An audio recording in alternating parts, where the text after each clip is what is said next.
Hi, good morning, everyone. I'm Chief Meteorologist Janessa Webb. We're actually watching our wind chills go down this morning, back in the single digits. It feels like nearly 10 below in some spots of the DMV, but we have drier air working its way in. We're going to talk about more sunshine this week. Have your full forecast coming up. Also coming up this morning, a Prince William County teen dead. Another is recovering after falling through ice. Our Katie Rhee is live with what we need to know. Let's strapped while heading home from the holidays, how local officials are working to avoid another I-95 shutdown in the new year. And keeping the holiday spirit alive, even amid a war. You're watching DC News Now. The station covering all of the DMV. This is DC News Now.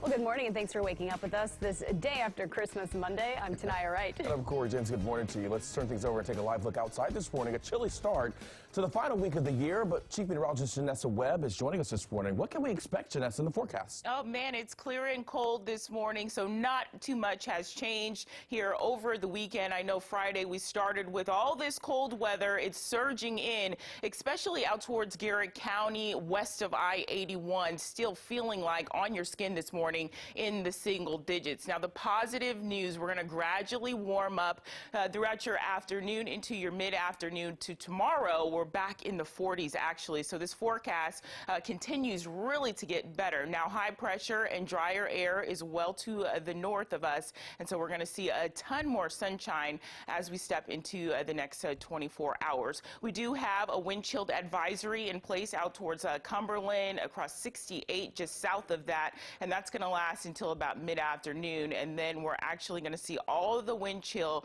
expire across the area. So throughout the afternoon, this is really the larger storm system that we are currently watching out towards St. Louis and the Chicago area. As it tracks well to the east here, it's going to cause increasing clouds across our area. We're not going to be dealing with snow. Actually, that high pressure from the south is going to dominate, and we'll talk about more sunshine coming up, guys.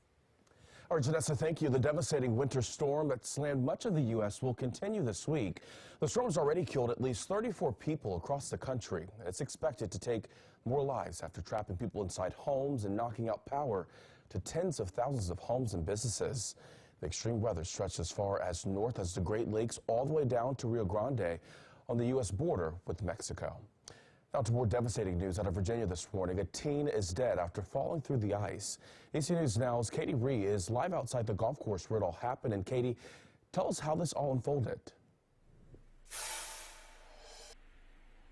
Good morning, Corey. Well, it was a devastating Christmas for some families out here in Piedmont after police say one teen fell through the ice at the Piedmont Golf Club, which is right behind me. And this is all unfolding on Christmas Eve. Now, Prince William County police say that they were called here shortly before 10 o'clock Saturday night for reports of a teen who fell into an icy pond at the golf club. Police say there was also another teen involved in this incident, but fortunately he did survive. And what makes this even more tragic is that there was a sign posted that warns people not to go onto the ice or into the water. If his 19-year-old life can save anybody else's life when it comes to water, danger, and ice, then his life was well served. Now, Prince William County first responders are again warning people that they should not go out onto frozen bodies of water, and they should follow the tips that you see on your screen in case someone does fall through the ice. You should call 911 immediately, and don't go out into the ice and try and rescue that person. And if you can, get the victim something that can keep them afloat. Now, also, the National Weather Service says people should only go out into ice that is at least 3 inches thick. That's about the width of my hand or the length of a standard credit card. And while you might see birds like ducks or geese out there on the ice, they're able to float. They're also able to walk on that ice because they are so light, but also because they swim and feed on those frozen bodies of water. It makes that ice and that surface very unstable. So otherwise, it's very unsafe for people. Now, in Haymarket, Katie Rhee, DC News Now. All right, thank you, Katie. Greenbelt police are investigating a shooting that injured a 15-year-old. This happened just after 1 o'clock yesterday afternoon on Breezewood Terrace. The victim was taken to a nearby hospital with what we're told are non-life-threatening injuries. If you have any information, you're asked to call Greenbelt police. And 22 people are without a home this morning after an apartment fire in Prince George's County. What started out as a rather small fire quickly spread throughout that building in Hyattsville. Fortunately, no one was seriously injured. And if you are heading home after the holidays this week, you might want to budget some extra time. The cold weather often means slower traffic, but last January, it meant gridlock for more than 24 hours on I-95. Our Jackie Layer spoke with officials in Virginia about how they're working to avoid a situation like this in the new year. This winter season, officials in Virginia are working to avoid another disaster on the highways. You put that full traffic load out there and all those car tires take that small amount of snow, melt it with the friction, and it immediately refreezes into an ice rink more or less. And it can cause gridlock and people to be, 8 or 10 hours getting home from work when it's at just the wrong time. And that's what happened on January 3rd, 2022, the Monday after a holiday weekend. But those hours tripled, keeping motorists trapped on the highway for over 24 hours. This is not something I would wish on my worst enemy. Absolutely not. We kept saying it felt like this is what torture is like. We had the winter storm warnings out that there was the potential for heavy snow.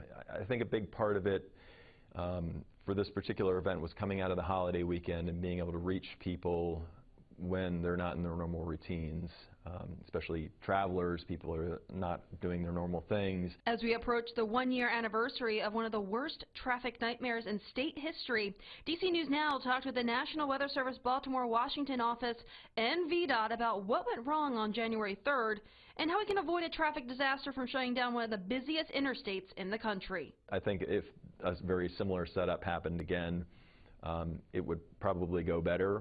But if you put fantastically heavy snowfall, high snowfall amounts on a major interstate on a heavy travel day, there's going to be problems. And those problems turned into frustration, which turned into headlines. Cars, trucks, and tractor trailers stranded on I-95 around the Fredericksburg area for miles. We did have to close a 48-mile segment of northbound interstate in the Fredericksburg area from exit 104 in Caroline up to exit 152 in Dumfries in Prince William County. And then southbound, we closed from approximately the same area in Dumfries south to exit 136 Centerport Parkway in Stafford, about 16 miles. Miles upon miles. Stranded motorists who spent the night on the interstate. It's very frustrating because a lot of people were stuck out there. And I had to give a couple of people water, bottled water that I had in my truck because they've been on the highway all night.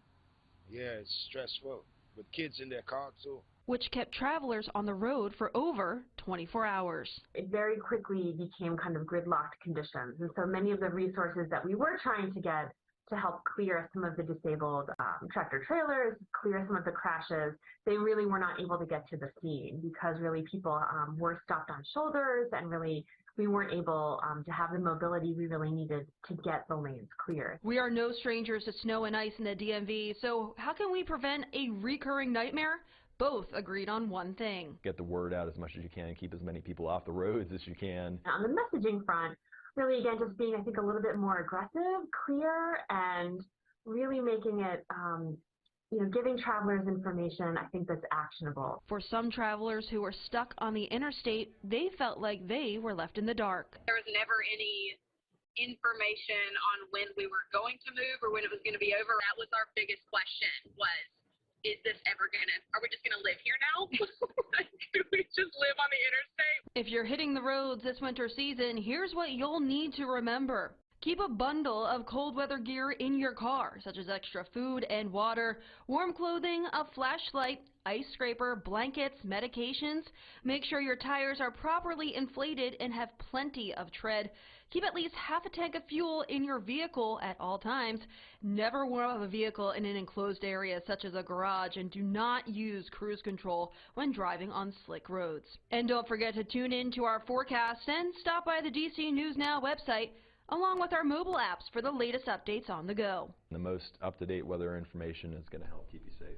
For DC News Now, I'm meteorologist Jackie Layer. All right, your time right now is 7:09 with heavy snow and freezing temperatures expected this week. The Hill has released a list of 5 things you should not do during the Arctic freeze to help you stay safe. Now, the first of that list is do not bring your grills or generators inside your home. Experts say they can release dangerous carbon monoxide into your home. And second, do not turn on your sprinklers. Water will freeze immediately and it can damage your irrigation system. The third on the list, do not drip your outside faucets. They say pipes can burst from the pressure of frozen water. And next, don't make your water shut-off valve inaccessible. The valve allows you to shut off the water in your home if a pipe were to burst. Last on the list, do not keep your garage door open.